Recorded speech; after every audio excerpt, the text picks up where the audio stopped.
Friends, welcome on Neuropedia, welcome on ECP. और मेरा lecture है आपका जो आईटीआई का एग्ज़ाम है हरियाणा में, उससे रिलेटेड ये लेक्चर है। और आज के लेक्चर में ये जो डॉक्यूमेंट है 30 पेज का इसमें we will be discussing about faculty norms, personal management and some more topics जो आपके इन 3 टॉपिक्स में का पार्ट हैं। जैसे ये जो आपके 3 टॉपिक्स हैं, national and international scenario of skill development, academic and administrative management and skill development schemes, ये 3 टॉपिक हैं आपके जो आईटीआई के एग्ज़ाम्स में आने वाले हैं और इम्पॉर्टेंट टॉपिक्स हैं।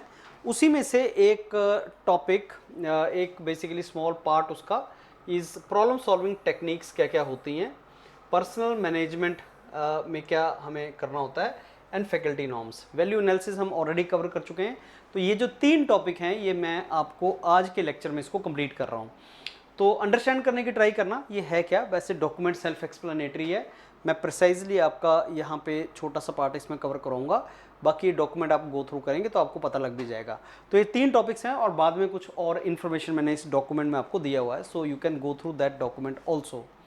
सो प्रॉब्लम सॉल्विंग टेक्निक्स एक टॉपिक है जिसमें बहुत से छोटे छोटे पार्ट आते हैं प्रॉब्लम सॉल्विंग टेक्निक्स में, एंड उसको you should try to understand ये होता क्या है। तो प्रॉब्लम सॉल्विंग टेक्निक्स में मैंने आपको बताया कि बहुत सी टेक्निक्स हैं जिनका आपको आइडिया होना चाहिए। इनमें जर्नल टेक्निक्स आती हैं जिनमें ब्रेनस्टॉर्मिंग है, माइंड मैपिंग है, वाई करके एक टेक्निक आती है कि आपको प्रॉब्लम का पता होना चाहिए, रूट कॉज आपको पता होना चाहिए, फिर आप उसको सॉल्व करेंगे। स्वॉट एनालिसिस होता है। अब देखिए, किसी भी प्रॉब्लम को सॉल्व करना है तो पहले आपको उस प्रॉब्लम का पता होना चाहिए, पहले आपको उसका रूट कॉज पता होना चाहिए। और जितने भी प्रॉब्लम सॉल्विंग टेक्निक्स हैं वो उसी रूट कॉज को आइडेंटिफाई करने से रिलेटेड हैं। प्रॉब्लम सॉल्विंग टेक्निक्स जितनी भी हैं वो सबसे पहले प्रॉब्लम को आइडेंटिफाई करना और फिर उन प्रॉब्लम्स को सॉर्ट आउट या उनको सॉल्व करने से रिलेटेड है। तो प्रॉब्लम सॉल्विंग टेक्निक्स में आपका पहले ब्रेनस्टॉर्मिंग आता है। क्या होता है ब्रेनस्टॉर्मिंग, वो अभी हम डिस्कस करेंगे। लेकिन इसमें आप बहुत से आइडियाज़ जनरेट करते हो, कोई जजमेंट पे नहीं पहुंचते, कोई डिसीजन नहीं देते, लेकिन आप डाटा इकट्ठा करते हो और आप बेसिकली सोचते रहते हो किसी प्रॉब्लम के बारे में। और इसमें कुछ एक्सपर्ट होते हैं जो बहुत देर तक उसके बारे में डिस्कस करते हैं। माइंड मैपिंग, आइडियाज़ किसी पर्टिकुलर टॉपिक के अराउंड बेसिकली आइडियाज़ को जनरेट करना। 5 वाइज, वाई आप पूछते हो कि ऐसा क्यों ऐसा क्यों ऐसा करके, ये जापानीज़ तरीका है। स्वॉट एनालिसिस में स्ट्रेंथ, वीकनेस, अपॉर्चुनिटी, थ्रेट्स के बारे में बात करते हैं। कुछ और टॉप टेक्निक्स हैं जैसे डिसीजन मैट्रिक्स है, पैरेटो एनालिसिस है जिसको 80-20 रूल भी बोलते हैं, fish bone diagram, cause effect diagram, Ishikawa diagram भी बोलते हैं इसको, root cause analysis, problem solving tree, 6 thinking hats भी आपके टेक्निक्स हैं। फिर लेटरल थिंकिंग जिसको स्कैम्पर भी बोलते हैं, फोर्स्ड कनेक्शन टेक्निक्स, बाकी decision tree, cost benefit analysis, scenario planning. ये सारे नाम आपको पता होने चाहिए कि किस तरीके से हम प्रॉब्लम सॉल्विंग टेक्निक्स को बेसिकली स्टडी करते हैं। और इसी में से कोई ना कोई छोटा मोटा क्वेश्चन आपसे पूछा जा सकता है, जैसे cause effect diagram, fish bone diagram होती क्या है, या ये पार्ट आपका किसी से रिजेंबल कर रहा है, ऐसा कुछ छोटा मोटा क्वेश्चन आपसे पूछा जा सकता है। अब ब्रेनस्टॉर्मिंग क्या है। ब्रेनस्टॉर्मिंग एक ऐसी टेक्निक है जिसके अंदर बहुत डिफरेंट काइंड ऑफ आइडियाज़ को जनरेट किया जाता है और ये एक कोलैबोरेटिव प्रोसेस है जिसमें इंडिविजुअल जो हैं वो फ्रीली अपने थॉट्स देते हैं और ऐसे सॉल्यूशन, इनोवेटिव और अनएक्सपेक्टेड सॉल्यूशन प्रोवाइड करते हैं जो किसी ने सोचे ना हो। बेसिकली एक ग्रुप ऑफ पीपल, ब्रेनस्टॉर्मिंग में बहुत ideas, weird ideas, divergent thinking लेके आना और बहुत से अलग अलग तरह के आइडिया सोचना, उसको ब्रेनस्टॉर्मिंग बोलते हैं। तो अगर कभी वो आपसे पूछे कि इसमें कन्वर्जेंट थिंकिंग होती है कि डाइवर्जेंट थिंकिंग होती है, तो बेसिकली ये आपकी डाइवर्जेंट थिंकिंग से रिलेटेड कंसेप्ट है। डाइवर्जेंट थिंकिंग मीन्स बड़ा बेसिकली अलग अलग डायरेक्शन में आपको सोचना, कन्वर्ज नहीं करना, बहुत से न्यू कंसेप्ट्स के बारे में आइडेंटिफाई करना, उसको डाइवर्जेंट थिंकिंग बोलते हैं। ये आपका डाइवर्जेंट ब्रेनस्टॉर्मिंग डाइवर्जेंट थिंकिंग से रिलेटेड है। ब्रेनस्टॉर्मिंग के कुछ प्रिंसिपल्स क्या हैं कि क्वांटिटी ओवर क्वालिटी। बेसिकली हमें नंबर ज़्यादा चाहिए। अभी क्वालिटी की हम बात ही नहीं कर रहे हैं, अभी हमें नहीं पता कौन सा आइडिया हिट होगा, बट जितने आइडियाज़ आप दे सकते हैं उतने आइडियाज़ दो। That is the basically brainstorming concept कि क्वांटिटी ज़्यादा हम दें, जजमेंट को हम डेफर करें। हम बेसिकली ब्रेनस्टॉर्मिंग सेशन में बेसिकली अभी हम किसी भी आइडियाज़ को क्रिटिसाइज नहीं करते, ना इवेलुएट करते हैं। अभी कौन सा आइडिया अच्छा है, कौन सा बुरा है, इस आइडिया का मीनिंग क्या है, वो बाद में देखेंगे। पहले आइडियाज जनरेट करो। So number of ideas to be generated by thinking in divergent way, that is brainstorming. Wild ideas आने चाहिए, out of the box thinking basically brainstorming होता है। और जैसे जैसे बेसिकली आइडियाज़ आते हैं उनके ऊपर और आइडियाज़ को हम बेसिकली सोचते चले जाते हैं। इंडिविजुअल ब्रेनस्टॉर्मिंग हो सकता है, राउंड रॉबिन ब्रेनस्टॉर्मिंग हो सकता है, जिसमें पार्टिसिपेंट टर्न्स लेते हैं, one idea at a time, और उसके बाद दूसरा आइडिया को देगा। बज ग्रुप्स होता है, साइलेंट ब्रेनस्टॉर्मिंग होता है, जिसमें आप सोचते रहते हैं और अपने आइडियाज़ को जोट डाउन करते जाते हैं। तो अलग अलग तरीके हैं ब्रेनस्टॉर्मिंग के। एडवांटेजेस ब्रेनस्टॉर्मिंग की क्या है कि बहुत से अलग अलग तरह के आइडियाज़ आते हैं और कुछ आइडिया वर्क कर भी सकते हैं। क्रिएटिविटी बहुत ज़्यादा होती है इसमें, out of the box thinking होती है, डाइवर्जेंट थिंकिंग होती है, और इसमें टीम वर्क होता है बिकॉज कोलैबोरेटिव एक्टिविटी है इसमें, और प्रॉब्लम सॉल्विंग स्किल्स इसमें एनहांस होती हैं, क्रिटिकल थिंकिंग स्किल्स बढ़ती हैं। इसमें मोटिवेशन मिलता है लोगों को जो ब्रेनस्टॉर्मिंग में इन्वॉल्व होते हैं। तो ये कुछ एडवांटेजेस हैं ब्रेनस्टॉर्मिंग की। डाइवर्जेंट थिंकिंग, अलग अलग तरह की थिंकिंग, लोगों के अलग अलग आइडियाज़ आने, बहुत से आइडियाज़ आने, और कुछ आइडियाज़ बाद में वर्क कर सकते हैं। This is called basically, this is the advantage of brainstorming. Disadvantage क्या होते हैं कि ये टाइम कंज्यूमिंग होता है बहुत ज़्यादा, इसमें बहुत ज़्यादा टाइम लगता है, और इररेलेवेंट आइडियाज़ भी बहुत ज़्यादा आ सकते हैं। ऐसा भी हो सकता है कि बहुत सी टीम, बड़ी टीम काफ़ी दिनों से सोच रही है, जो आइडिया चाहते हैं वो हमें नहीं मिल रहा है, लेकिन हम सोचते चले जा रहे हैं क्योंकि हम इसके ऊपर जजमेंटल नहीं होते, ना हमने कोई इसके ऊपर टाइम लिमिट लगाया होता है, क्योंकि डाइवर्जेंट थिंकिंग के लिए आप टाइम लिमिट नहीं लगा सकते। इसमें ऐसा भी हो सकता है कि कुछ ही इंडिविजुअल इसमें ज़्यादा असर्टिव हों, जो दूसरों को चांस ना दें, और हर तरह की प्रॉब्लम को सॉल्व करने के लिए शायद ये ना हो। ये जो बहुत ही कम्प्लेक्स एंड टेक्निकल प्रॉब्लम्स होती हैं उसमें ब्रेनस्टॉर्मिंग से कुछ नहीं होता। Highly complex and technical problems के लिए आपको पर्टिकुलर फील्ड का बहुत ज़्यादा नॉलेज होना चाहिए, आपको एक ही डायरेक्शन में इन डेप्थ में जाना इंपॉर्टेंट होता है। तो ब्रेनस्टॉर्मिंग उन प्रॉब्लम्स को सॉल्व नहीं करता जो हाईली टेक्निकल होती हैं, कम्प्लेक्स होती हैं, क्योंकि उसमें इन डेप्थ नॉलेज रिक्वायर्ड है। ब्रेनस्टॉर्मिंग आपका उन सिचुएशंस के लिए सही है जिसमें अलग अलग आइडिया से बेनिफिट हो सकता है। इसमें ग्रुप थिंकिंग प्रमोट होती है, इसमें ग्रुप थिंकिंग को मोटिवेशन मिलता है। ब्रेनस्टॉर्मिंग का एक एडवांटेज ये भी है। माइंड मैपिंग एक विजुअल टूल है जो आइडियाज़ और थॉट्स को नॉन लीनियर वे में बेसिकली कलेक्ट करता है। ये पावरफुल टेक्निक है ब्रेनस्टॉर्मिंग की, प्लानिंग की, प्रॉब्लम सॉल्विंग की। तो माइंड मैपिंग उसी तरीके का काम है जैसा ब्रेनस्टॉर्मिंग है। अब मेथोडोलॉजी, माइंड मैपिंग बेसिकली, आप मैपिंग का मतलब होता है कि या तो आप कोरिलेशन बना लो, आप को कनेक्ट कर दो, आइडियाज़ को कनेक्ट कर दो लीनियर वे में, लेकिन मैपिंग में ऐसा नहीं करते। मैपिंग में आप अलग अलग डायरेक्शन में चीज़ों को कनेक्ट करते हो, that can be non linear also. Mind mapping में मेथोडोलॉजी क्या होती है कि आप एक कोई सेंट्रल इमेज पकड़ लेते हो, सेंट्रल वर्ड पकड़ लेते हो जो मेन प्रॉब्लम को डिफाइन करता है, फिर आप उसकी अलग अलग ब्रांचेज उसमें से ड्रॉ करते हो जिससे अलग अलग आइडियाज़ कंसीव होता है। फिर उसके बाद सब ब्रांचेज प्रोड्यूस होती हैं, फिर उसमें से कुछ कीवर्ड्स हम निकालते हैं, फिर उनके ऊपर वर्कआउट करते हैं। अलग अलग कलर और इमेजेस एंड सिंबल्स को यूज़ करते हैं to make the mind map visually appealing and to basically memorise that. तो ये उसके कुछ मेथोडोलॉजी होती है माइंड मैपिंग की। बहुत ज़्यादा डिटेल में इन टेक्निक्स में मेरे को नहीं लगता जाने की रिक्वायरमेंट है, क्योंकि जो एग्जाम में क्वेश्चन आएगा वो बेसिकली कुछ क्रक्स के ऊपर आएगा कि बहुत से आइडियाज़ क्वांटिटी वाइज आप जनरेट कर रहे हो और अलग अलग तरह के out of the box thinking कर रहे हो, और जिसमें कोलैबोरेटिव एफर्ट है, ये कौन सी प्रॉब्लम सॉल्विंग टेक्निक है? तो आंसर है ब्रेनस्टॉर्मिंग। ऐसे आपको मेरे को लगता है कुछ बेसिक क्वेश्चंस वो एग्जाम में दे सकता है। माइंड मैपिंग का बेनिफिट क्या होता है? इससे भी ऑब्वियसली क्रिएटिविटी एनहांस होगी, क्योंकि आप अलग अलग पर्सपेक्टिव को सोचते हो और लीनियर थिंकिंग से आप कंस्ट्रेंट नहीं होते। ऑर्गेनाइजेशन को आप इम्प्रूव करते हो, मेमोरी इससे बढ़ती है बिकॉज आप कनेक्शंस और कीवर्ड्स को यूज़ करते हो। ब्रेन स्टॉर्मिंग भी इससे फैसिलिटेट होता है और इससे रूट कॉजेज़ को आप आइडेंटिफाई करते हो।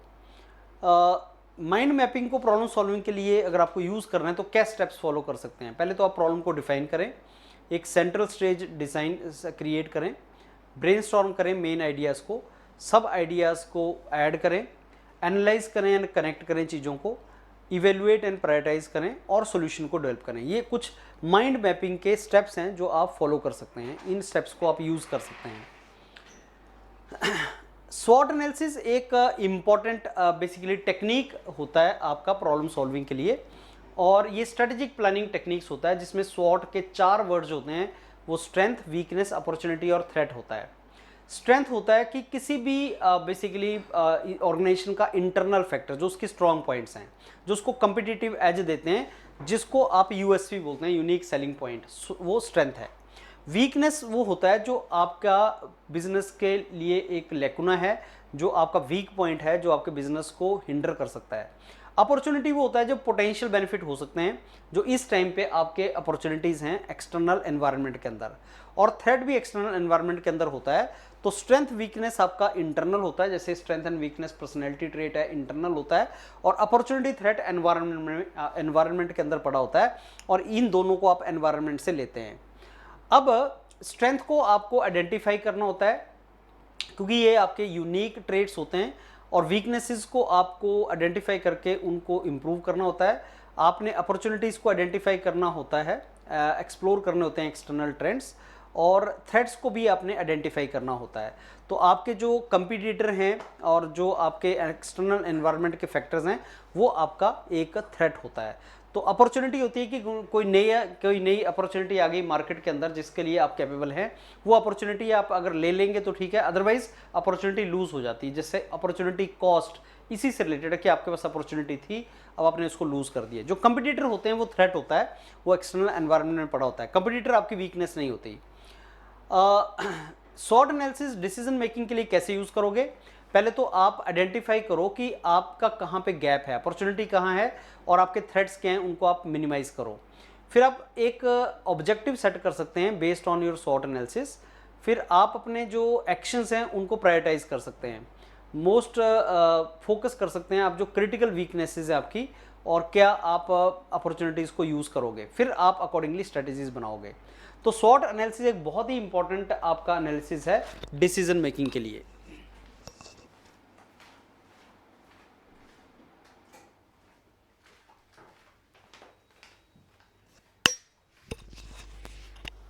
सो डिसीजन मेकिंग की डायरेक्शन में ये एक इंपॉर्टेंट एनालिसिस होता है। ये उसका एक इमेज है जिसको आप एक बार गो थ्रू करना। स्ट्रेंथ जो अपनी बहुत अच्छा आप काम कर सकते हो, जिसमें आप स्ट्रांग हो, जो आप स्ट्रांग हो और जो आप करना चाहते हो। और अपॉर्चुनिटी वो है जिसके ऊपर आप कैपिटलाइज करना चाहते हो, और ये आपके पास एक अपॉर्चुनिटी आई, आप इसको यूज़ करना चाहते हैं, ये एक्सटर्नल एनवायरनमेंट में होती है। वीकनेस वो है जो आपकी बेसिकली पोटेंशियल को लिमिट करती है, और थ्रेट जो है वो एक्सटर्नल फोर्स है, बैरियर है, जो आपको आपके ऑब्जेक्टिव तक पहुंचने से रोकती है। अब डिसीजन मैट्रिक्स क्या है? ये एक टूल है जो बहुत सी ऑप्शंस को कुछ क्राइटेरिया के अगेंस्ट बेसिकली आपको बताता है, और आपको डिसीजन लेने में हेल्प करता है।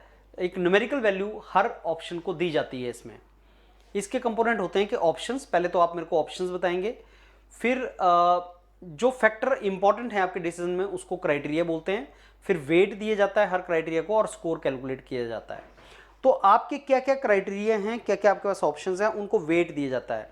तो एक पर्टिकुलर वेटेज दिया जाता है हर ऑप्शन को, मैं आपको एक एग्जांपल के थ्रू बताऊंगा, और उसके बाद फिर आप स्कोर कैलकुलेट करते हैं और डिसीजन लेते हैं।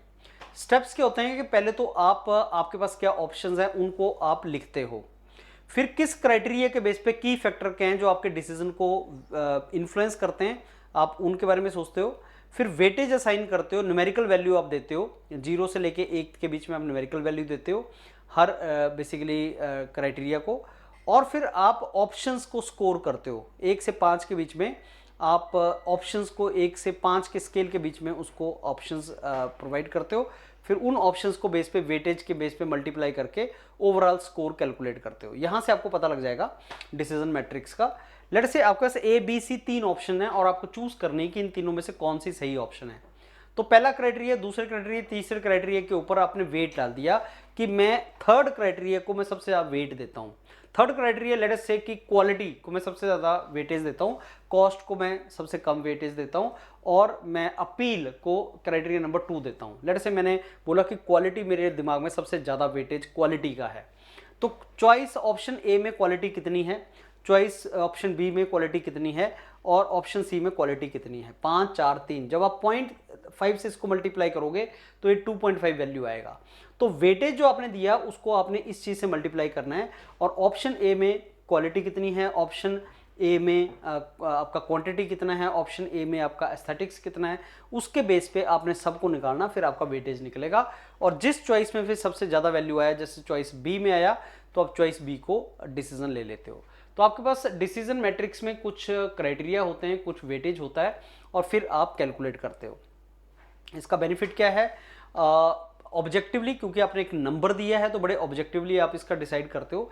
ट्रांसपेरेंसी भी होती है, कंसिस्टेंसी होती है, और बहुत ही एफिशिएंटली सारे का सारा डिसीजन लिया जाता है।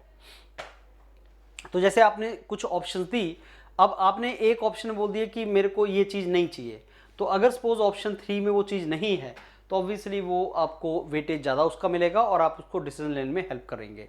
तो आपके पास कुछ ऑप्शंस होती हैं, कुछ उनका वेटेज होता है, और इवेंचुअली फिर आप एक नंबर कैलकुलेट करते हो, उस नंबर के बेस पे आप चीज़ों को डिसाइड करते हो। पैरेटो एनालिसिस फ्रेंड्स 80-20 रूल को बोलते हैं, Pareto analysis.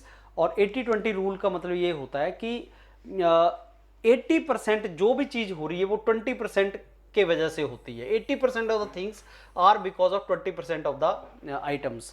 20% causes lead to 80% of the effect. जैसे 80% वेल्थ दुनिया में जो है 20% लोगों के पास है, समथिंग लाइक दैट। ये 80% प्रॉब्लम्स ऑर्गेनाइजेशन में 20% लोगों की वजह से हैं। ये 80% आउटपुट ऑर्गेनाइजेशन में 20% लोगों की वजह से आ रहा है। इसको 80-20 रूल बोलते हैं, पैरेटो एनालिसिस इसको बोलते हैं। पैरेटो एनालिसिस कैसे वर्क करता है कि सबसे पहले तो आप प्रॉब्लम को या आउटकम को डिफाइन करते हो, आइडेंटिफाई करते हो कि what you want to analyse. उसके बाद आप डाटा कलेक्ट करते हो, उसके बाद आप डाटा को कैटेगरीज में डालते हो और उनको रैंक देते हो डिसेंडिंग ऑर्डर में, फ्रीक्वेंसी के हिसाब से। फिर एक पैरेटो चार्ट या बार चार्ट आप बनाते हो डिसेंडिंग ऑर्डर में, जिसमें क्यूमुलेटिव परसेंटेज को प्लॉट किया जाता है। तो अगर कभी आपसे पूछे कि पैरेटो चार्ट में आप प्लॉट किसको करते हो, तो एक लाइन ग्राफ होती है जिसमें क्यूमुलेटिव परसेंटेज को प्लॉट किया जाता है, और फिर रिजल्ट को आइडेंटिफाई किया जाता है, रिजल्ट को एनालाइज किया जाता है। So cumulative percentage is plotted on line graph. ये बहुत ज़्यादा इंपॉर्टेंट चीज़ है, इसको आपको अंडरस्टैंड करना है, एंड अकॉर्डिंगली ये किया जाता है। जैसे एक एग्जांपल उसने दिया है कि अगर सपोज किसी कंपनी में मेन रीज़न हमें आइडेंटिफाई करना है कि कस्टमर के कंप्लेंट्स का मेन कॉज क्या है, क्या वजह से मेन कंप्लेंट्स आ रही हैं, तो उसको एक पैरेटो चार्ट के थ्रू हमें इस तरीके से शो कर सकते हैं कि हमने क्यूमुलेटिव वे में देखा कि main percentage number of complaints according to the causes, number of complaints किस वजह से आ रही हैं। तो बिल्डिंग की वजह से आ रही हैं, ह्यूमन फैक्टर की वजह से आ रही हैं, इक्विपमेंट की वजह से आ रही हैं, किसकी वजह से मेन कंप्लेंट्स आ रही हैं, या और मिससेलेनियस और रीज़न है उसका। और इसको हमने क्यूमुलेटिव वे में प्लॉट किया है। क्यूमुलेटिव मीन्स जो हमारा बढ़ता चलाएगा। टोटल कंप्लेंट्स तो 100 हैं, उसमें से लेट अस से इतनी % कंप्लेंट्स इस फैक्टर की वजह से हैं, फिर 10% और बढ़ गई, फिर 5% और बढ़ गई, फिर 3% और बढ़ गई, तो ओवरऑल हमारी कंप्लेंट्स जो है 100% आ गई। लेकिन जो शेयर है वो इसका सबसे ज़्यादा शेयर है, फिर इसका है, फिर इसका है। 80-20 रूल का मतलब ये है कि 80% प्रॉब्लम्स जो होंगी वो 20% फैक्टर्स की वजह से होंगी। लेट अस से फैक्टर 5 फैक्टर हैं, 1 2 3 4 5, 20% मीन्स एक फैक्टर। तो एक फैक्टर की वजह से 80% प्रॉब्लम्स होंगी। अब आप यहाँ पे देख रहे हो कि अगर ये 100% है तो ये आपका 80% जो आ जाएगा वो 20% फैक्टर्स की वजह से आ जाएगा। पैरेटो एनालिसिस समथिंग रफली ये है, एग्जैक्टली उतना नहीं होता, लेकिन ये आपका पैरेटो एनालिसिस है। तो आपको पता लग जाएगा कि क्या मेन कॉज क्या है किसी भी प्रॉब्लम का, इसको पैरेटो एनालिसिस बोलते हैं। सो 3 जो मेन कॉजेज हैं कंप्लेंट्स के, वो 80% ऑफ द टोटल कंप्लेंट्स को बेसिकली कवर अप करते हैं। बेनिफिट्स क्या हैं पैरेटो एनालिसिस के, कि मोस्ट सिग्निफिकेंट फैक्टर्स का पता लग जाता है, लेस इंपॉर्टेंट इश्यूज को हम अवॉइड कर देते हैं, प्रॉब्लम सॉल्विंग पे फोकस करते हैं, डिसीजन मेकिंग पे फोकस करते हैं। नेक्स्ट है friends fish bone diagram, cause effect diagram, Ishikawa diagram भी बोलते हैं इसको। और इसमें क्या होता है, जो इफेक्ट है, मतलब फिश बोन डायग्राम मीन्स एक फिश होती है और उसके रिब्स बनाए जाते हैं। तो फिश का जो हेड है वो इफेक्ट है, और फिश के जो बोन्स हैं, रिब्स हैं, वो उसका कॉज होता है। तो हम इसमें किसी भी प्रॉब्लम्स को उसकी कैटेगरीज बनाते हैं, सब कैटेगरीज बनाते हैं, फिर उसका कॉज आइडेंटिफाई करने की ट्राई करते हैं। तो इसमें भी जो स्टेप्स हैं वो आपके ऐसे होते हैं, पहले हम इफेक्ट डिसाइड करते हैं, फिर हम एक बैक बोन सा बनाते हैं, हम उसका एक रिब्स बनाते हैं, मेन कैटेगरीज, मेन प्रॉब्लम्स को आइडेंटिफाई करते हैं, फिर उसकी सब कैटेगरीज बनाते हैं, और ऐसे हम रूट कॉज तक पहुंचने की ट्राई करते हैं। Basically we want to reach the root cause. आप इसको एक बार देखोगे तो आपको पता भी लग जाएगा, मैं इसको एक डायग्राम के थ्रू आपको दिखाता भी हूँ। ये है फिश बोन डायग्राम। तो ये इफेक्ट है, क्रैक प्रोड्यूस हो गया, इफेक्ट है। अब उसका कॉज क्या है? तो ये देखो, ये फिश के रिब्स बनते हैं, ये आपके उसके कॉज हैं। कॉज फिर सब कॉज, उसके टुकड़े करते चले गए, तो आपको उस फिश बोन के टुकड़े टुकड़े टुकड़े बहुत से फैक्टर और सब फैक्टर मिलते चले जाएंगे। तो फिश का जो हेड है वो इफेक्ट होता है, और उसके जो रिब्स हैं, बैकग्राउंड है, वो उसके स्मॉल कॉजेज होते हैं। तो हम रूट कॉज तक पहुंचते हैं ऐसे कैटेगरीज और सब कैटेगरीज बना के। विजुअल ऑर्गेनाइजेशन मिलता है, ब्रेनस्टॉर्मिंग होती है, रूट कॉज एनालिसिस होता है, प्रॉब्लम सॉल्विंग होती है। ये उसके कुछ एडवांटेजेस होते हैं।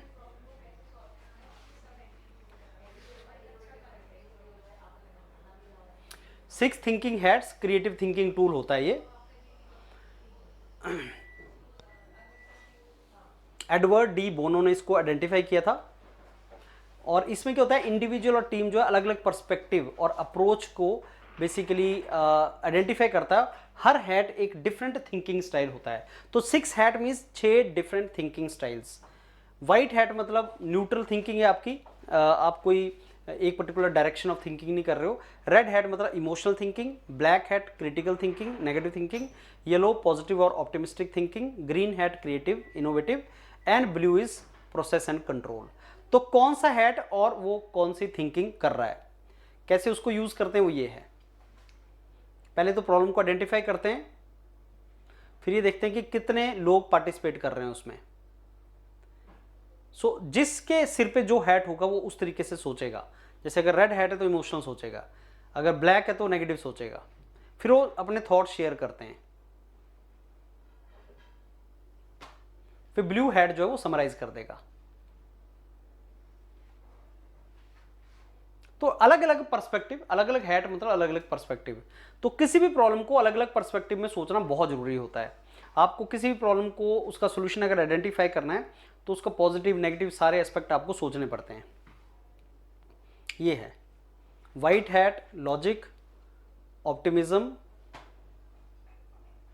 Black hat, red hat, green hat, blue hat.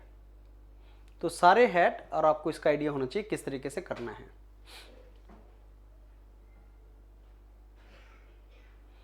Problem solving tree, ये विजुअल अप्रोच होती है। इसमें प्रॉब्लम स्टेटमेंट जो है वो बेसिकली मेन इशू जिसको हमने आइडेंटिफाई करना, ब्रांच उसके अलग अलग एस्पेक्ट हैं, और लीव्स उसके अलग अलग पार्ट्स हैं।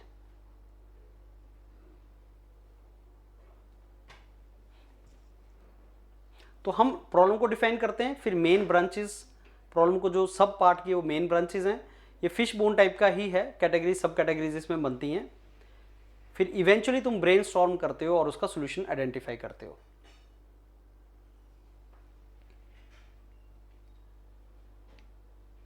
ये उसका एक एग्जांपल भी दिया हुआ है कि अगर सेल्स को इंप्रूव करना एक प्रॉब्लम है तो ब्रांचेस अलग अलग फैक्टर होंगे जो सेल्स को इंप्रूव करेंगे, quality, marketing, customer service etcetera.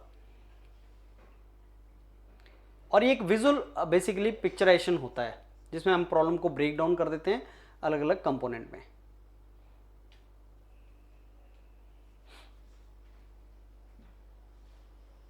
तो जो फिश बोन हमने एक फिश के वे में किया था और ये हमने एक ट्री के वे में किया।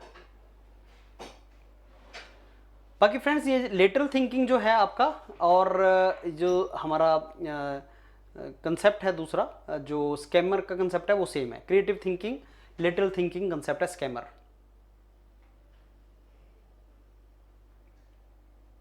स्कैमर का full form substitute, combine, adapt, modify, put to other use, eliminate, reverse.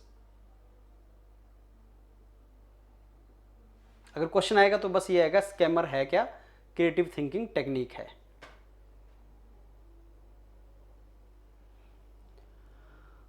Right